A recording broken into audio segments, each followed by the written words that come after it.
The name Julius Caesar echoes through history, a symbol of power, ambition, and ultimate betrayal. But how did the most powerful man in Rome, a celebrated general and a beloved leader of the people, meet such a brutal end? This is the story of the fall of Julius Caesar. By 44 BC, Caesar was at the zenith of his power. He had conquered Gaul, won a bitter civil war, and been declared dictator for life.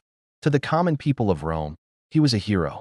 He passed laws that helped the poor, reformed the calendar, and planned grand building projects that would create jobs and glorify the city. He was more than a politician. He was a living legend. But as his power grew, so did the fear and resentment within the Roman Senate. The senators, the traditional ruling class of Rome, saw Caesar not as a savior, but as a tyrant.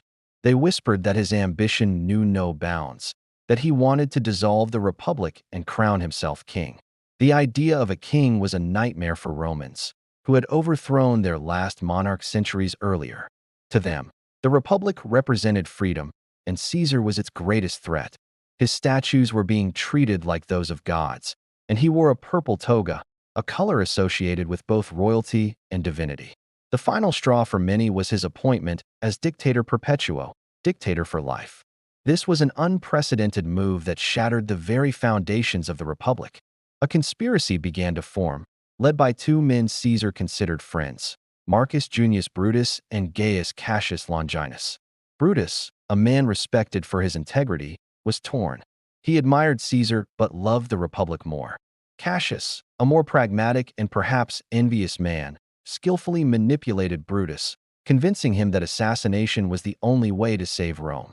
They gathered around 60 senators, all united by a single, deadly purpose.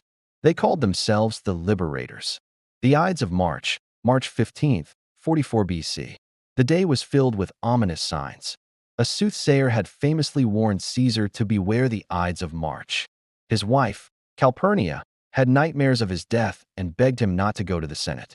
But Caesar, ever confident, dismissed these warnings. He reportedly joked to the soothsayer on his way to the meeting, "The Ides of March have come," to which the seer replied, "I, Caesar, but not gone."